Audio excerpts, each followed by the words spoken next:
everyone. Welcome to RbD's Workout Wednesdays, a weekly show designed to deliver bite-sized training sessions that equip and empower you with practical tools to unlock and unblock your path to success. Our show features industry experts from our other weekly show, Rev Shots. We're showcasing real-world tactics and strategies that work. Tune in to make your numbers, retain your team, and delight your customers. Follow me on LinkedIn or join our mailing list to stay updated on our latest speakers and episodes. Let's move forward together, one Wednesday at a time.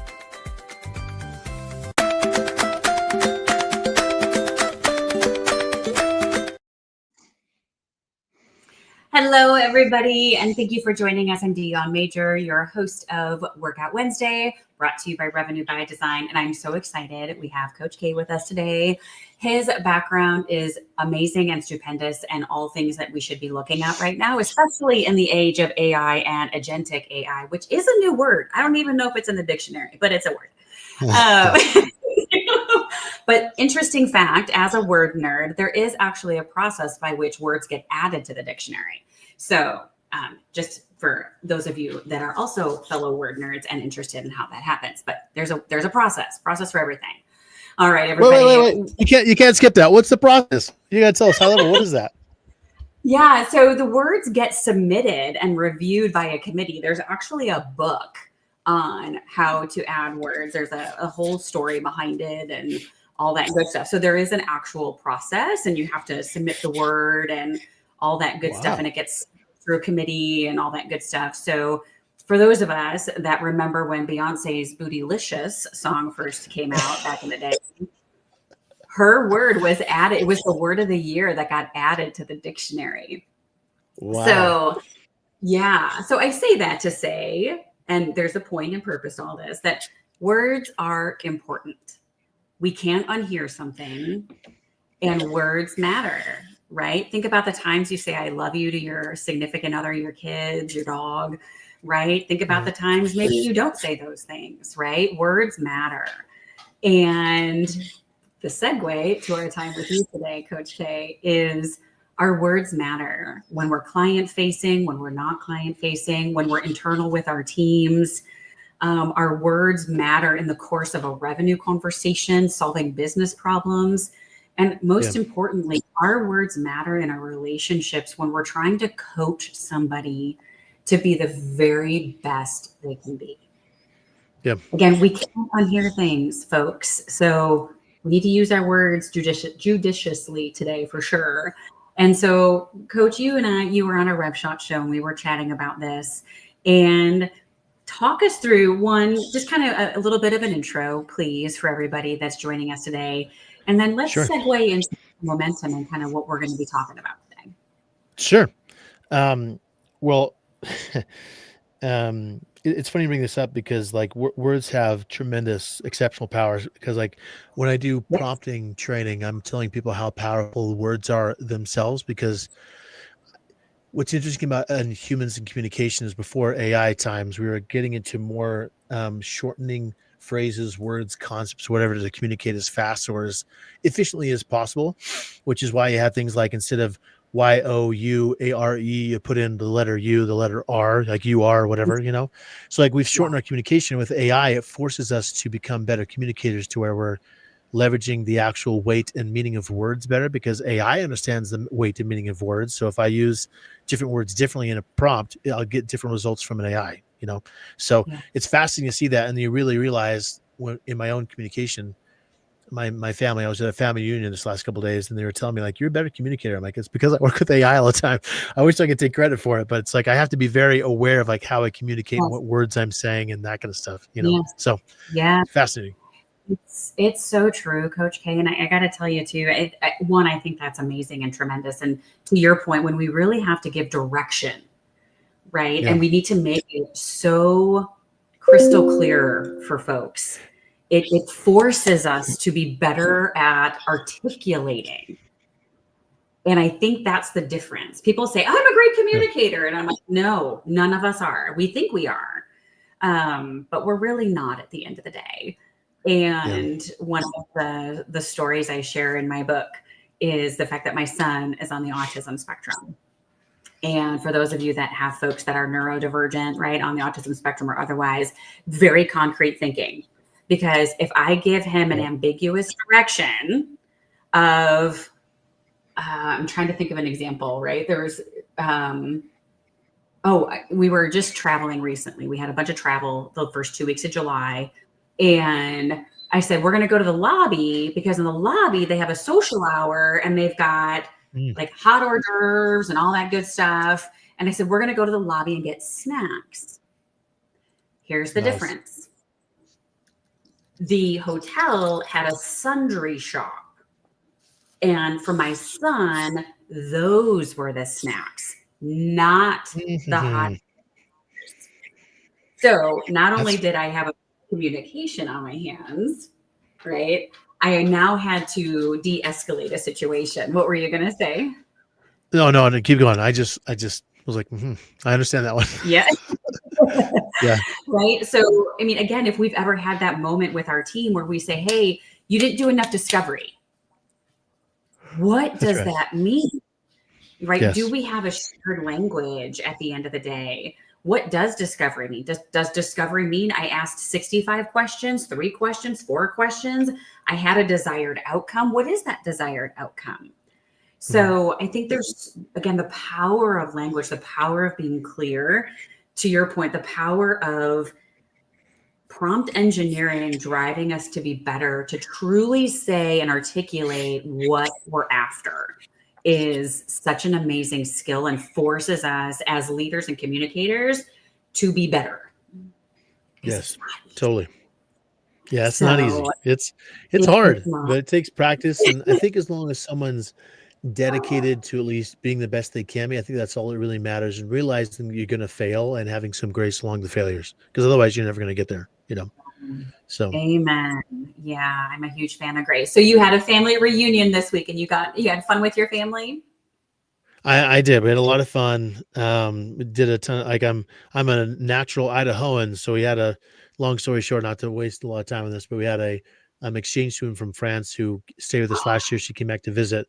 We brought her up there. We did all the Idaho things. We went and shot guns. We tubed down the river in our tubes, and we lived in a cabin for a few days. Like we did the whole Idahoan experience. So now has an Idaho experience, which is fun. So and she goes back to France.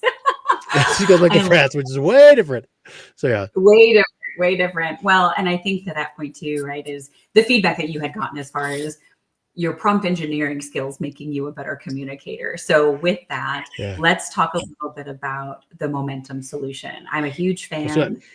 And so talk with us a little bit about, set the context for us, set the stage for us about momentum, what it does, and what your clients really enjoy about it. And then I know you're going to share an example with us. Sure. To give some context, if I can share my screen, I'm going to go into some stuff that's okay. I was, and it's blank on purpose, so please know you're seeing a dark screen. It's blank on purpose because I got to tell the story real quick. I've been deep in the go-to-market AI space now for 4 or 5 years. I started the academy 2.5 years ago. Oopsie. Oopsie. Know what happened here. I just got the, okay, here we go. Whatever, we'll get there. Anyways, so I've been deep in the AI space, and so I found and researched out momentum 2.5 years ago. I had my first demo with the CEO of the company, who I love dearly. He's a good guy, super intelligent, very smart, and the rest of the team kind of follows the same culture, which has been awesome. And I loved it so much, bought it, and I implemented with my team. And then since then became an advisor. Then I was consultant, and I came on full time this last year to run marketing, which has been kind of fun. So I've seen it from all lenses, and because I've had it both as experience as an admin and seeing what I can do from a RevOps marketing enablement perspective, and now being over marketing for the company, there's just so many cool things you can do.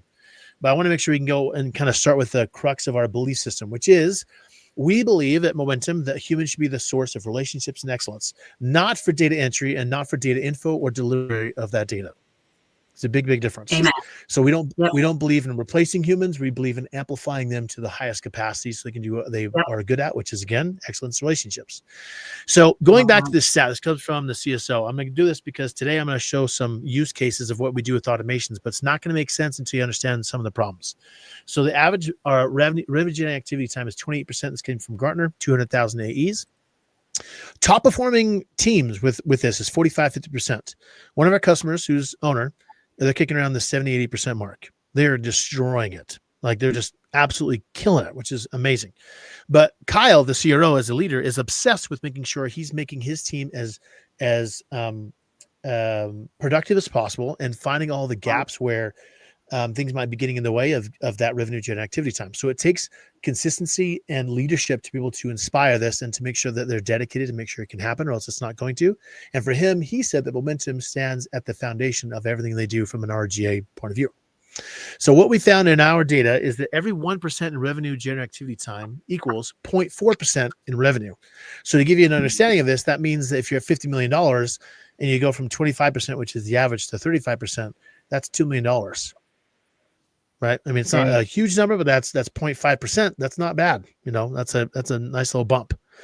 And you're not doing anything differently. It's not any more pipeline. That's not anything else differently. All it is just adding more time for the sellers to actually do what you hired them to do in the first place. So this is why I want to talk about this, because this is some of the power inside of this. Now, with momentum, with humans as the data source, which we feel like is the crux of the problem, that means you have all this data entry time, you have unproductive prospecting time, you have sales support, travel time, and then you have other teams like enablement, marketing, RevOps, leadership. Everyone's kind of flying blind because no one knows what in the world's going on inside of the team. So momentum does three things, and I'll get into some specifics and get out of theory for a second. But I want to show the three pillars, what I call three pillars, which number one is a first-party structured data provider, meaning it's structured, usable, clean data from every conversation, every email, every support ticket, every whatever it is. We structure it, dissect it, and then move it so the entire customer journey is captured. And then once you have the data, that becomes the foundation to where you can start automating things like communication. So that whether it's a C-suite trying to understand what in the world's going on with a certain region of a certain price level, like saying if someone said, what's my European team doing with all the deals over 50K? Or if it's like a manager wants to know what happened this last call with my team member, all this can be automated because the right signal gets the right person, right time, because the data is clean. Make sense? Right. Yep. And then the last pillar is this one, which is orchestration, which we'll get into a little bit more because it's kind of a new term that people are getting used to. But it's kind of like thinking if automation is taking a 10-step process and automating all 10, orchestration is like taking 10 automations, making sure they work in concert, hence the word. So it's making sure all the things are working in conjunction. I want to make sure I can also point out there's a big difference between if you think that all we're doing is taking a transcript, running a prompt over it, and getting an output. It is very, very, very different. That's what I used to do before Momentum, was literally that process, and it's not the same thing. There are prompts involved, but there's a lot of things happening underneath, like speaker and CRM attribution, making sure there's fields are being corrected, making sure the RAG is there in context of the entire opportunity, multi-stage validation to make sure the data is correct in the first place. Like there's all these things that happen so that Momentum becomes like this refinery where the data gets cleansed and segmented in a way so that you can trust the accuracy of the results, which is awesome. One more thing to add here is that in Salesforce, if I remember correctly, there are, of all the fields that could be possibly updated by a human, there's 38 different types. Momentum can update, I think, 99% of them. Most other companies can only update 5, maybe 10 fields, which means they're less than 50%. What that means is, and why that's important, is because it limits how much data you can get, which then limits the automations you can do, because data, I should say AI agents and AI automations rely on data to do anything. So the better data you have, the better able you to do things, so that's where some of the power of Momentum comes in. So to give you some examples of what in the world does this mean, this is one example that Kyle talks about, which is you take a call summary, or I should say a call transcript. Momentum goes through and extracts the key values, like maybe it's a competitor, or maybe it's the questions that the rep is asking, or maybe it's a problem that the ICP persona is bringing up in the call, whatever the case might be. And then it can map it to Salesforce and either put it to the right field, again, of the 38 different types, multi-pick lists or text fields or a checkbox or whatever the case might be. It can automate all those things and then also automate the communication through email or through Slack or whatever the case might be, so that, like, if you know a competitor is coming up consistently, what was being said, was it good, was it bad? How can marketing use this? How can product use this? And so you think about our world, Dionne, of like my past life at a company where I was at 6 years ago, I was Momentum, meaning that I had listened to all the calls. I had to go to the CS meetings. I went to the marketing meetings, and I was the one communicating what was going on, because the only way for someone to understand what's happening on customer calls was either they listened to it or I went and came and talked to them. So Yep. what I love about momentum is it's replacing me, and I'm more than happy to let it do it for me, because Yeah. even though it was too slow. Like if I was sick or if I was out, or I couldn't learn everything that everyone wanted to know. I can only take a capacity of whatever level. So now I can amplify myself. So I look at momentum kind of like an Iron Man suit of whatever team's there to extend its tentacles into conversations and pull out saying like, what does product care about? What does marketing care about? What does RevOps care about? What does leaders care about? What does enablement care about? And automating that same thing. It's awesome. So again, I using agree. this as a serum field is one example. Go ahead, Dionne. Yeah. And Coach K, I love what you're saying for so many reasons. The fact that it's creating a system, it's creating the common language, it's creating common definitions. And to your point, and what you first started with is it's about relationships and people. So instead of, and in lieu of spending time data manipulating, filling out fields, all the things that we should not be doing, right? It's elevating our teams to have meaningful conversations about how we intersect internally in order to make the world a better place for our clients, is what I'm hearing. Yes. Yeah. What I want to add is that admins do, let me take it back. Momentum was built to not be another tool to adopt. It was built to go to where the rep is. So it's either going into Salesforce, or it's going into Slack, Right. or it's going to where they are, or to Teams, or whatever the case might be. Yep. We Well, don't want the users in the platform. And that's one thing that's correct. different with us versus everyone else, Yeah. is that everyone else is like, come to our platform, open up a new tab, do our whatever thing. We're like, no, we don't want that. Admins do have to use some work, because obviously they have to make sure things Absolutely. work on the back Yes. end. But Which is that really stuff's not important. that hard. It's No. making sure that it's as easy as possible, so that it takes the workload off of the reps or CS or whoever the heck it is, or even the leaders. Yes. So they don't have to adopt a new tool. They just receive a notice in Slack saying, hey, leader, you have these 5 problems and these 5 calls, or Yes. whatever the case might be, Right. So I that's one love thing I that. want to point out. It's the serving up, right? And so our Yep. support team is super important in order to make sure it is served up at the end of the day, right? Exactly. So I think that's the important piece is, do I want my sales team focused on admin tasks? Absolutely freaking not. I want Yeah, my team and my leadership focused on the important components in order to have meaningful conversations. that's right. I'm Full going stop. to skip. I have actually 10 examples of these. I'm going to skip a few because I think it'd be relevant for our conversation. So let me go back through here real quick, which is right. Yeah. Actually, I'll stop here. No. I'll go here. Right there. There you go. So let's think about it from an enablement point of view of like thinking of, in my experience of running, I don't know how many CI tools, coaching has been one of the most difficult things to get access to, because Yes. yes, I can watch the call, but if I have 100 people I'm supporting, I can't watch every single call. So I need some way to extend myself from a coaching point of view.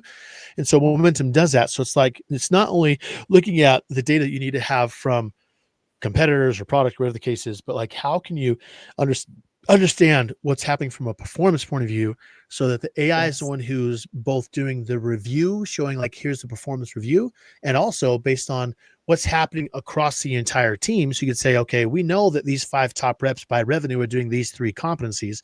We're going to measure that. We're going to autofill that in, and then show to the rep who's maybe suffering in that same competency of saying, okay, we know there's some sort of correlation between revenue and these 3 competencies. You're not as Mhm. high here. So here's the suggestion of what you could say based on real conversations, because we have the data. Does that make sense? Yep. So, Yep. because like the best thing I could do with when I was in enablement full time, which I still do enablement, it's not full time anymore, is taking, people learn so much better when they can see the principles of what you're trying to teach in action. So they get to go, Yes. oh, that's how you apply it. Got it. Now, because otherwise it's just a lot of theory. Like my world of 100%. enablement is theory and application have to go together. If you just have application and no theory, it doesn't work. If you only have theory and no application, or other way around, application, no theory, whatever the case is, they don't work. When you have both, that's when people learn better, because they go, okay, I understand the context. I understand how it's applied. Now let me try. Right.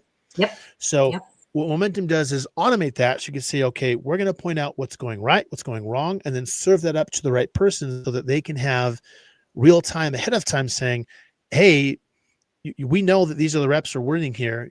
Because you're suffering here, you need to work on this as well, so they can make sure they know where to go. Does that make sense? Yep. So Yep. Absolutely. those are 2 examples of a bajillion I could go through, which I don't want to go too crazy into, because there's a lot of things we can go into. But the point is that going back to like the 3 pillars of momentum, it's all about thinking, okay, how can we get the data? how can we get the communication, and what do we need to communicate, and how do we orchestrate all this so it takes as much work off of the team as possible. In fact, let me show you one more example of there's another way, which is, let me show you one more thing right here. In Kyle's, I'm going to show one more thing and I'll shut up. In Kyle's industry, they sell to restaurants. And they know that if someone says we're under construction, they know from their own data that more than likely it's not going to close because they're under construction and whatever else. So they have an automation that runs that says, okay, if we know that if a restaurant is under construction, we know it's going to go into high risk and we're going to automatically close it out or do something to where it pings the rep and the manager saying, we got a problem. So it helps with not just the performance, not just the data, but from a business process adherence to make sure things are happening the right way so that you can win more, not just for fun, but so you can actually win more.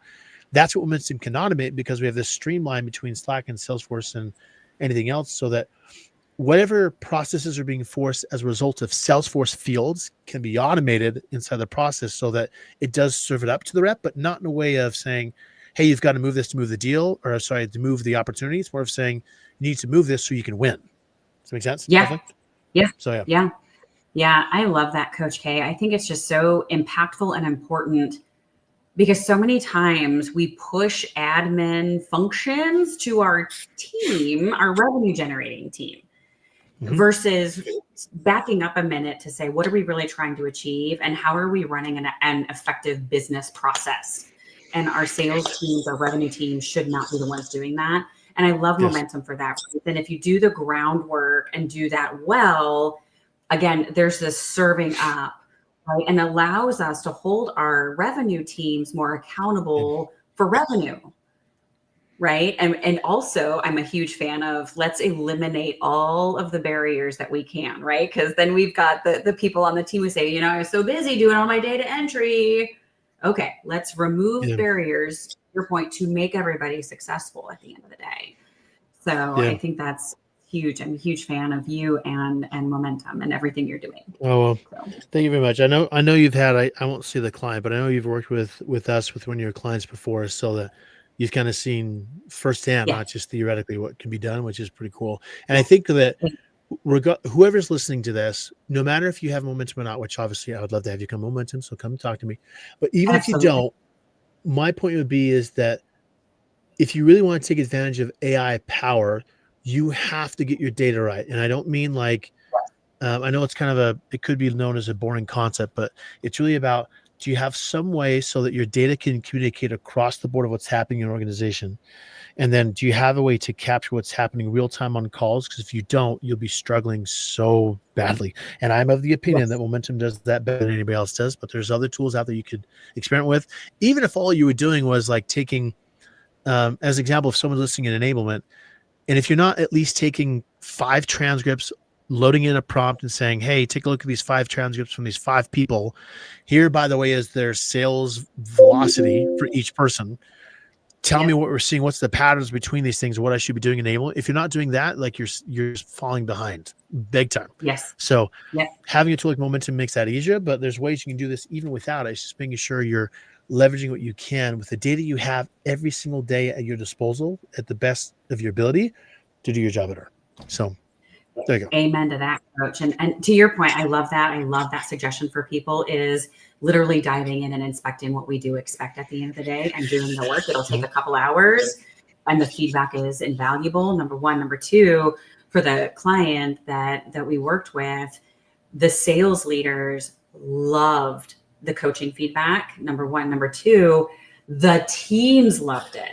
I still think there's a little bit of misnomer that leadership says, oh, my team doesn't want feedback or whatever the case may be. And that is a myth. High performers, and even people that aren't quote unquote high performers, want feedback to be better. And so this is a great way to give it to them, especially with folks that are growing up digitally native. They're used to getting feedback like this and they want to be better. So how many people take like personality tests or all this other stuff? Like this to me is just another. I don't look at any one source as the source of like, it's not God truth. It's just an AI's perspective on something you can do. So it's just like take it. And the nice thing is that most people take AI feedback as just another feedback mechanism 100%. that they wouldn't have had otherwise, you know? So 100%. yeah. It's just, I think we're all trying to know ourselves and be really good at what we're doing at the end of the day. So way to do it. I love it. Where should everybody find you? Momentum.io is the best place. And obviously on LinkedIn, I'm posting about this kind of stuff all the time, whether it's about the Academy or about Momentum, I'm talking about all the time. So come talk to me. Have to. Thank you. I appreciate that. You're If you welcome. have not connected with Coach K, please do that. Follow Momentum, get a demo, get a trial, get coaching for yourself and your team. And oh, by the way, to what Coach K was saying is the best laid plans go off the rails if there isn't a good foundation. I encourage you to grab my book, The Stepped Approach. It helps you as a leader in an organization create your leadership system, right? And not an approach, but a system. So an actual formulaic, prescriptive way to lead your team that gets rid of ambiguity and produces results. So until next time, get the book, catch up with Coach K and Momentum, and we will see you all soon. Thank you. Thank you. We'll see you soon.